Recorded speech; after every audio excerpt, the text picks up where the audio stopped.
You are listening to the Disney Dream Girls, an unofficial Disney Theme Parks podcast, and this is show number 513 for Sunday, the 4th of August, 2024. Where dreams begin. Hello and welcome to this week's Disney Dream Girls.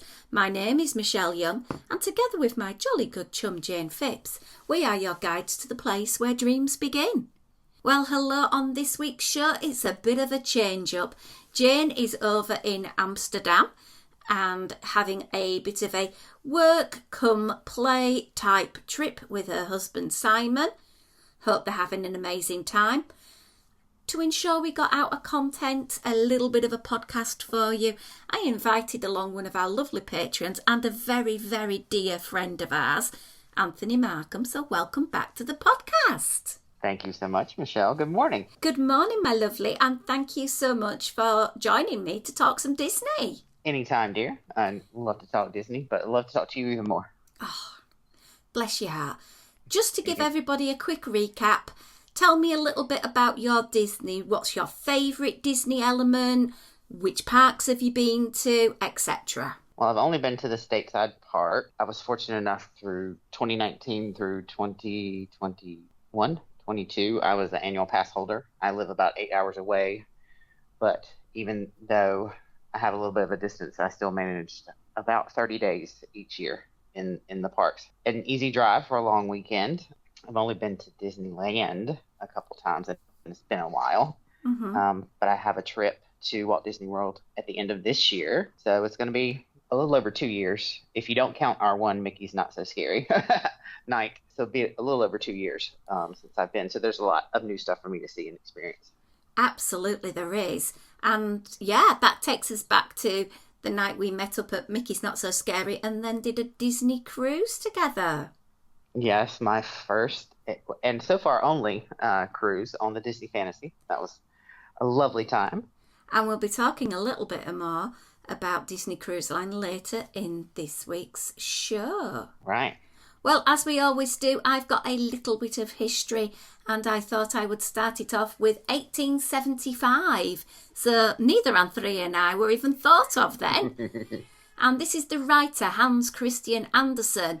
We know he has contributed to the world of fantasy fairy tale writing and Little Mermaid, a big Disney connection. He passed away at the age of 70 near Copenhagen in Denmark. And I know Jane on her travels has been and photographed the lovely little statue in his memory to it as well. Oh. So yeah, must admit, very, very talented man. 70 years of age back then was quite an achievement too. Oh yes, it was. I'm going to ground hop now to 1995 on the 4th of August, where groundbreaking took place for the largest of all Disney theme parks to date. And this is Disney's Animal Kingdom. It took them just over 2 years to construct. It was opened in April 1998. Wow. I didn't realize that they started construction in 1995. Yeah. Now, last one, it's my birth year, so I had to pick this up just because I adore this film, and it's to do with 1971. 5th of August, Walt Disney Productions released The Aristocats, which was the 20th animated feature in the Disney Animated Features canon, and it was released over in Australia. So our lovely friends at Dis Down Under, if they would have been born, would have been able to go and see it. And that's one of your favorite films too, right? I love The Aristocats. It is a lovely little film, some amazing music in it as well. I think it's the music for me that really engages. And how can you beat the quintessential villain of Edgar Balthazar, who is basically a bumbling butler and is everything a good villain should be? Useless, comic, with a cruel edge, because nobody likes a cat killer. You just like the cat. Well, true. I do have Berlioz as a little plush behind me in the old studio headquarters of the Disney Dream Girls, so yeah, I am a bit of a softie. Anyway, my love, we are looking forward. We are already in the month of August, and we all know what celebration that is on everybody's minds right now. Halloween, of course. Halloween, because what better sums up a crisp autumnal night than mind-sweatingly hot August nights in Florida, and I gather at the moment over in California as well. They're having a bit of a heat wave. And yeah, Halloween's coming, so Disney very kindly, eventually, announced some of the exclusive treats and eats, some not so exclusive that you can actually get in the parks, and also, oh my word, the zipper. Can we just talk about that? Let's have some plastic appreciation here. Oh yeah, she's gorgeous this year for sure. Minnie Mouse taking the role of your favourite, Winifred, isn't it? As Winifred. Yes, it is. They should do a series over the next few years and have the Mary and Sarah as well. Oh my word, can you imagine? That's where they've missed out this year. You would have forced people to buy 3. So make us go to different parts of the park on the Halloween parties to get all 3. Disney, hello? They're leaving money on the table. What's wrong with it? This is not in very Disney mode at all, is it? No. But there's nothing being announced for an exclusive popcorn bucket, which is a bit puzzling because there normally is one. Oh, I didn't realize they typically had them for every hard ticket event. Yeah, I remember Christmas because I went and got Mickey as the Nutcracker, which is one of my favourite popcorn buckets. Mm-hmm. The only other popcorn bucket that's on my to-get list is the pizza truck from Toy Story, which is over at Hollywood Studios. So that's kind of cool. I need to get that one. So I can't fill my case with too much plastic. Yeah, how's packing going? It's going. It's going. I have got the items for our window display because being at Pop Century, you do have a window next to your door, and a lot of people do go to the trouble of decorating. So I will be going to the trouble of decorating because it's what I like to do. That's sorted. I have got my turbo cooling air fans, so that's sorted. And I got some dollars yesterday for the old mousekeeping envelopes. There you go. You're well on your way. I'm on my way. I even did the first sift of clothing, and then I'll have to be a bit more ruthless next weekend and do the second sift so that I don't end up taking 36 outfits. Plus your crinoline for your dress too. Oh, I don't think looking at the weather there'll be any crinolines being worn because it looks like it's going to melt the face off me. So it's going to be very much shorts, T-shirts and some nice Disney button-up shirts. Mm-hmm.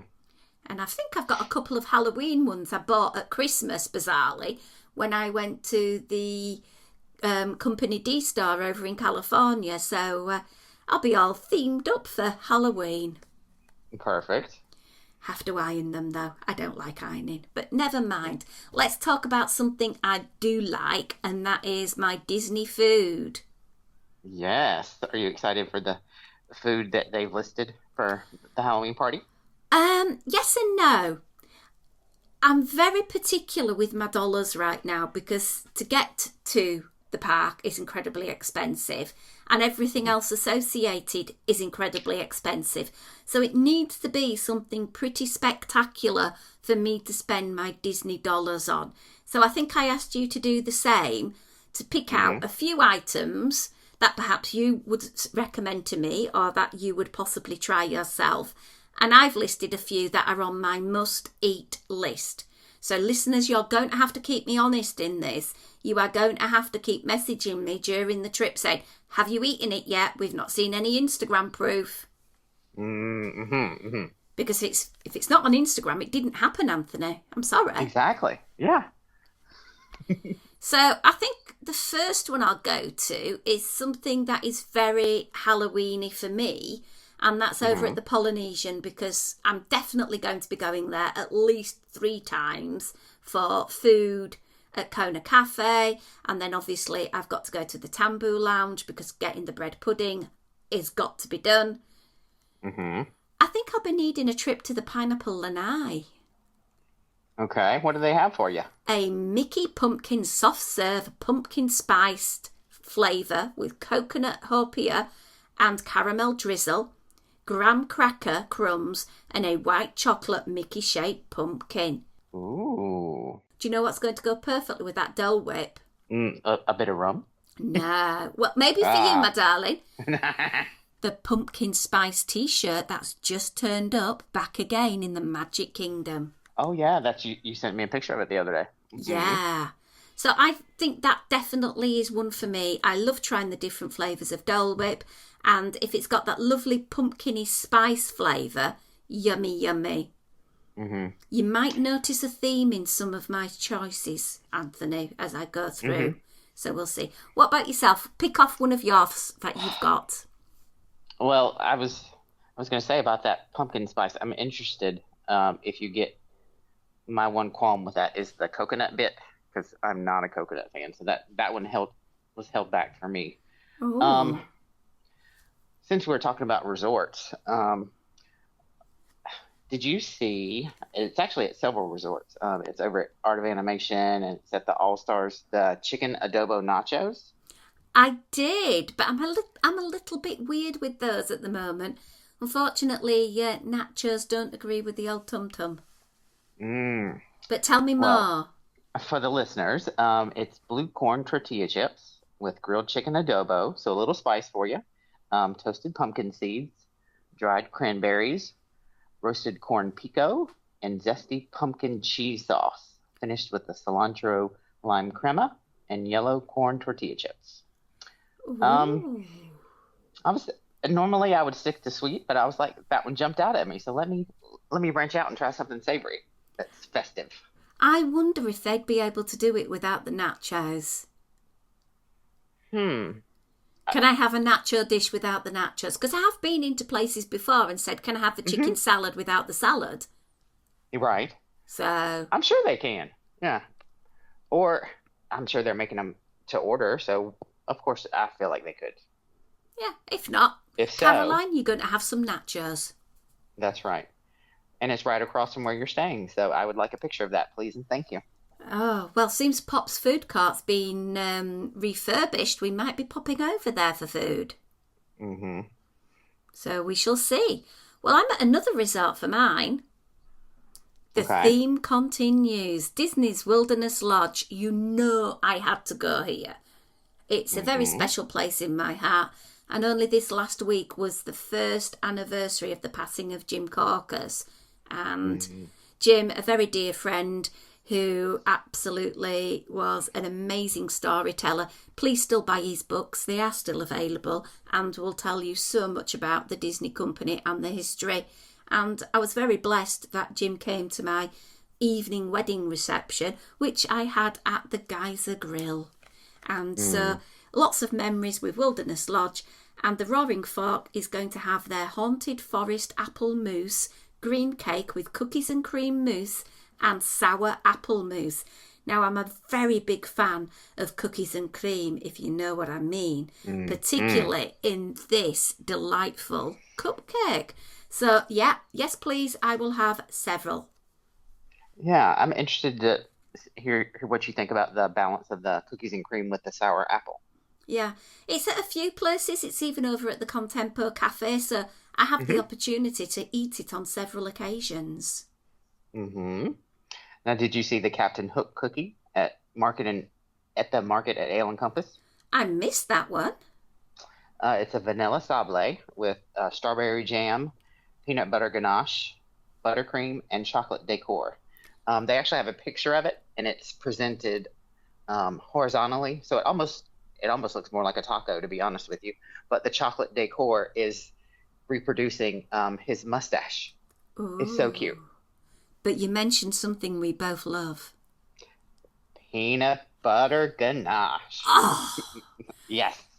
we are taking breakfast one day at the Ale and Compass Lounge on our trip. So I think a little visit to procure that is Okay. definitely in order. Definitely. I'm going to go to the parks now. Okay. I love a good old trip to the Plaza Ice Cream Parlour, and one of my favourites is the raspberry sorbet with the beautiful hot fudge chocolate sauce on top. But for the season, they are doing a cinnamon apple sundae with dulce de la leche ice cream topped with caramel sauce, apple pie filling, cinnamon candies and whipped cream. And this is only available during the party. That sounds pretty good. I really, really want that more than anything I've wanted, nearly as much as the sipper. Well, you'll have to make a stop. What else are you thinking about for the party? There's an ice cream at Storybook Treats. You know me, I love my doll creations, and this is the Anastasia cone. And it's a strawberry with lemon curd and strawberry popping candies and a chocolate piece. And that again is a party exclusive. That's all I had, Anthony. And you'll notice they all follow the same theme of dessert. Dessert. You do love your desserts. Well, yeah, I love my desserts. Well, I feel like I should maybe hype up another savory dish I saw. Over at Pecosville, you could get the grilled masa flatbread, which is a grilled corn cake topped with a butternut squash puree, braised chicken, cilantro pumpkin seed sauce, shredded lettuce, pico, and queso fresco. It's like it seems to me like if fall were a pizza. That's what it'd be. Yeah. I'd be excited for that one. Is it a party exclusive? Yes, it is. And also, another one I had looked at were the sweet and spicy beignets over at Golden Oak. I do love beignet, but it's berry and cayenne dusted beignets with chicory coffee chocolate sauce. See, layers of flavor. Well, you did mention beignets. I know over at the French Quarter you can get an Oreos beignet, and boy oh boy, I will be stuffing them down by the handful. I cannot wait to try them. Is that new from the last time you were there? Yeah, well, to be honest, I have only briefly been to French Quarter once, and I didn't even get a beignet there. I obviously didn't do the French Quarter properly. So, yeah, I will be making a little trip. I gather the Disney waterways are now open, so we'll probably get a little bit of transport back from Disney Springs, pop in there, and then maybe Uber back to the resort. It sounds lovely. It does. How awesome to end the night on beignet bonus time. I've never actually been to that resort. I need to go over there and explore myself. Really? Oh, it's so beautiful. We very luckily stayed there at the Riverside for 2 weeks, and we had the dining plan that trip. And beautiful, really beautiful. I only popped into French Quarter briefly to see some friends who were staying there, but it is a beautiful resort. And I think out of the two, I'd probably want to stay at French Quarter if I was going again. So, well, everything's so centrally located, right? Yeah, it is a larger resort, particularly over at Riverside. So I hate those resorts where you've got miles and miles of walking to do. So not fun. Right, well, foodie chat over. Let's have a little bit of cruisy chat, because both you and I are quite adventurous with our choices of cruise lines. I've been on Royal Caribbean, Disney and Princess. Which cruise lines have you been on, Anthony? Royal Caribbean most frequently, and then the one trip with Disney. And if people want to hear about your most recent trip with Royal Caribbean, where can they hear it? I recently appeared on Rope Drop on Deck, available wherever you get your podcasts. It's a cruising focused show, but they talk about every cruise line. Awesome. And you reviewed your recent trip, which looked amazing. Thank you. I've actually taken 2 on Royal this year. I was most recently on Allure, an older ship, for a weekend cruise. But earlier in the year, I was on Icon of the Sea, the newest and biggest and fanciest of the fancy. It was wonderful. Absolutely amazing. Sadly, I did have an inaugural cruise booked for next year on the Princess Star Princess. Unfortunately, they are a little bit behind in the building, so it's been cancelled. Thankfully, they've given us lots of notice, so I was able to reschedule the cruise to this Christmas. But More about that at a later time. Mm. Disney Destiny. We got all the dirt on it this week, and wow, the focus is going to be on heroes and villains. It's a Disney Triton class ship, which is a sister ship for the Wish and the Treasure. For those of you who are not keeping up with all the many, many Disney ships, we already have the Wish as a Triton class that is sailing. The Treasure has an inaugural cruise this December on my daddy's birthday, the 21st. And then the 9th ship will be the Adventure sailing out of Tokyo early 2029. So obviously planning ahead with the cruise line. They are. It's a bit of a monster ship, somewhere between 2,476 to 3,466 passengers, with 1,555 crew members, 15 decks, 1,256 cabins, and it will be doing a 4 and 5 night cruise from Fort Lauderdale to the Bahamas and Western Caribbean beginning this November. Gone through all of the deets. What are you, as a Disney fan, looking forward to and intrigued by on this ship, Anthony? Firstly, to start with, I was a little skeptical of the theme when they announced it. It just seemed too vague. But now that they have started releasing kind of how they're envisioning the different spaces on the ship, I'm liking that they're honoring both. Like Cruella de Vil's Piano Lounge. Like, oh my word. I would hang out there probably every night.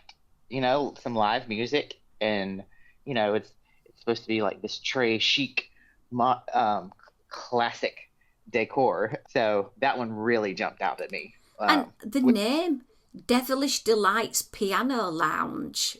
Oh, how decadently delicious does that sound? Yes, fantastic. What do you think about the decision to go with a Marvel character for the Great Hall? That was something that just blew my mind away. And I think they've been incredibly clever on the particular one they've chosen. And it is a big difference, a massive difference. And it was a surprise, but I think it will look amazing.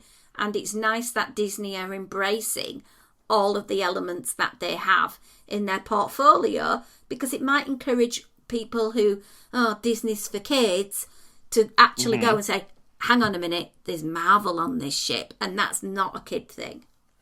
And it's so Marvel forward from that statue that we're talking about, which I like that too. They're going to incorporate art and like decor more from the movies throughout the rest of the Great Hall too, to make it cohesive. But even the Stern character being Spider-Man, I mean, that's so much fun. I know. And everybody on the planet knows Spider-Man. There's been so many incarnations of him over the years.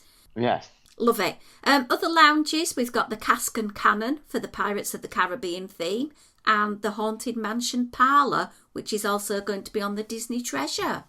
The Haunted Mansion one definitely sounds fun. What do you think about Cask and Cannon?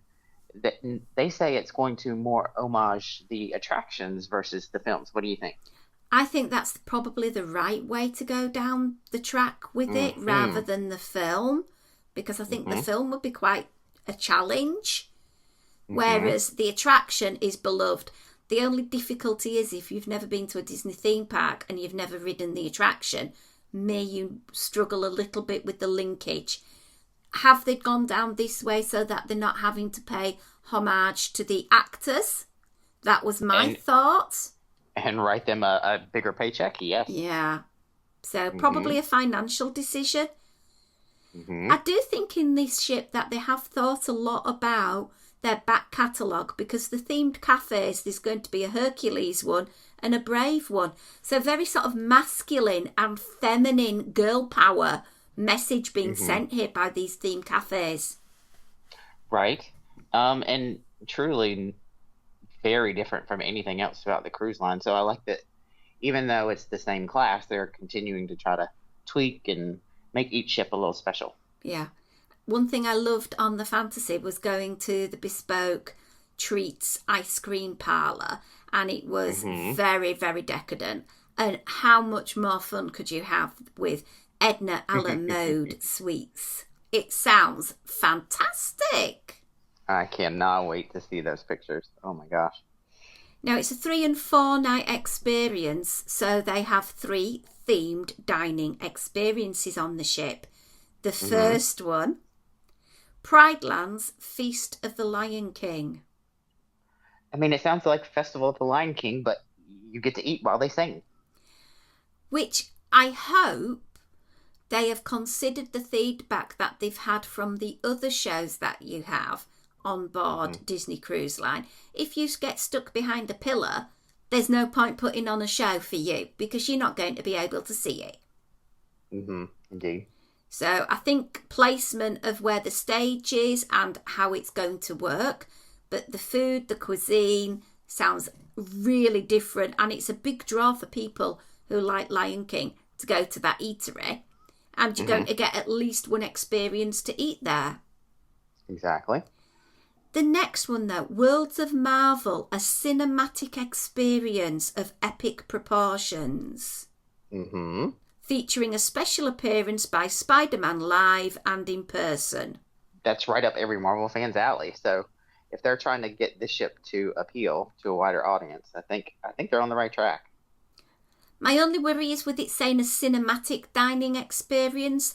Is that like in comparison to a cinematic experience of Animator's Palette? If it's at that standard, then yes. And I suppose even if you're not a massive Marvel fan, it still sounds something that's different that you wouldn't get anywhere else. Yep. And then for those of you who want a little bit more refinement, a little bit more elegance, just like on the Disney Wish, you've got 1923, which just looks so beautiful. It does look beautiful. And my friends that have been on the Wish, they did say that was their favorite dining experience. Yeah, I was watching something about it last night and I was just in awe of the food, the decoration, the whole ambience of the place. It just looks amazing. And then, you know, if you're on a 3-night cruise, you've been to all 3 restaurants. If you're on a 4-night, you know, you get to go and do one twice. It'll be interesting what they do with the second seating in, let's say, the Pride Lands. You know, will there be a different show? It seems like a very specific space, you know. Yeah, a lot of questions to be answered, but I'm sure we'll find out this coming year when it launches. Yes, I believe on sale is in September, so if you're thinking about it, you should reach out to your travel agent, or whoever that may be, and let them know. Absolutely. And while you mentioned the word travel agent, I just have to give a massive shout out to the lovely Christine Sir, who is an agent from MEI Mouse Fan Travel. She put a little bit of a 10th year competition on her Facebook page and I won. Yay! Ooh, what'd you win? A $10 Starbucks voucher. So my first drink will be on Main Street, courtesy of Christine Sir from MEI, who I have used countless times, and she is helping me put together some mischief me and you have got planned next year. Oh, lovely. So, can't wait. Very exciting. So, now we've got this new ship on board. We have got the Treasure, the Adventure, the 4. If you were told, Anthony, you could go on any cruise ship of the Disney fleet, which one are you booking? Interesting question. After my last few cruises with Royal, I am seeing how far behind Disney is with some of like your thrills and your, don't get me wrong, it's always wonderful to meet characters, and the Disney shows are wonderful on board. Now that I'm experiencing some of the newer cruise ships with Royal, some of the wide gap between Disney and the other cruise lines is smaller. That being said, I think I would like to cruise on the Destiny. One of the hurdles was always the price point for Disney. I'm hoping, in capital letters, that since it is a shorter itinerary, this price might be more doable. It'll still be very expensive, I'm sure, but it won't feel like as much of a hit. I love Marvel. I think all these new editions are fantastic. What about you?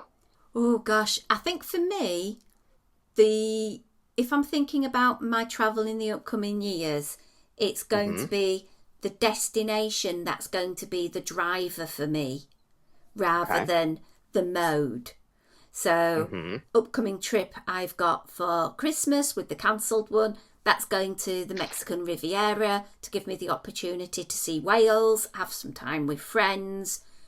That was the driver rather than the actual cruise ship I'm going on, which is going to be the Sky Princess, and I am sure it's going to be absolutely delightful. I don't have any cruises booked through next year. I don't plan to have any cruises booked next year. If I were to book a cruise and I wanted it to be about the onboard experience, I would be looking at the Destiny, because the Cruella Lounge, the Haunted Mansion Lounge are two massive draws for me. The Prideland dining room, the beautiful theming and the cafes and everything. That sounds Destiny. It's, Anthony, punalicious time here. I feel that this is my destiny, to go on the Destiny. I had to say it. You did. Well, maybe we should do a cruise reunion. Do you know, I'm just thinking about my trip to see you next year. Is there any way we could wangle a cruise in? No. Can't. But that means we'll just have to plan in the future. That's right. Right. Well, let us know, guys. What's your thoughts on all of these new Disney Cruise Lines? Is there an element that is drawing you in? If you've never done a cruise, is this going to be something that you fancy doing? Is there something that, that you would like to see on an upcoming Disney cruise ship? Maybe on the Adventure? Let us know. Get in touch. info@disneydreamgirls.com.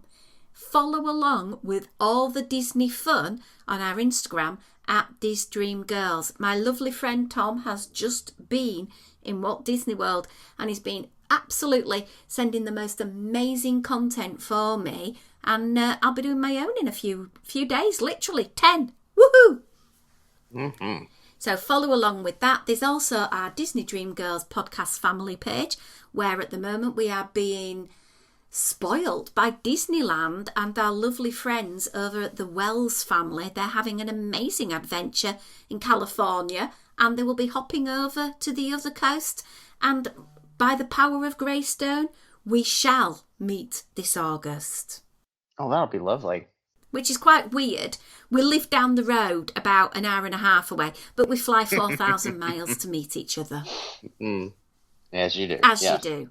So please keep in touch. We love hearing from you. And also, as I said at the beginning, Anthony's one of our lovely Patreons. We thank our Patreon supporters for keeping the show up and running and advert free, because as a podcast consumer myself, there's nothing worse than hours of ads. So thank you, Patreons. We do love and appreciate you. And some of you are getting some goodies in the post, so keep an eye on the mailman. Anyway, Anthony, thank you ever so much for being our fantastic guest. My pleasure. But until next time, it's a goodbye from me. And a goodbye from me.